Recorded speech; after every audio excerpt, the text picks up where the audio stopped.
రాజమండ్రి కల్తీ పాలు 10 మందిని బలి తీసుకున్నారు. అయితే పాలు కల్తీ ఎలా అయ్యాయి? ఏ కెమికల్ పాలని విషం చేసింది? లేటెస్ట్ గా బయటకు వచ్చిన ల్యాబ్ రిపోర్ట్ చూస్తే షాక్ గురవలసిందే.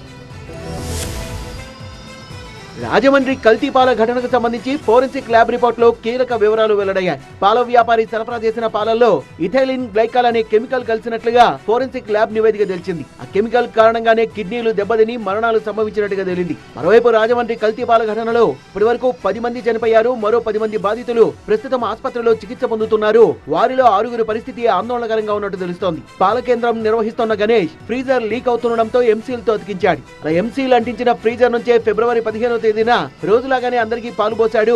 పాలు చేదుగా ఉన్నాయని ఖాతాదారుల నుంచి ఫిర్యాదులు వచ్చినా గణేష్ ఏమాత్రం పట్టించుకోలేదు. అంతేకాకుండా అవే పాలను మరుసటి రోజు రాజమండ్రిలో పలు ఇళ్లకు సరఫరా చేశాడు గణేష్. 2-3 రోజులుగా ఫ్రీజర్ లో ఉన్న పాలు జనాలకు పోయడం, ఆ పాలల్లో ఎంసీల్ కలవడంతో ఈ దారుణం జరిగిందని అధికారులు తెలిపారు. ల్యాబ్ రిపోర్ట్ ఆధారంగా చర్యలు తీసుకుంటామన్నారు. ప్రస్తుతం గణేష్ పోలీసుల అదుపులో ఉన్నాడు. మరణించిన వారికి ప్రభుత్వం ఇప్పటికే ఎక్స్గ్రేషియా ప్రకటించింది.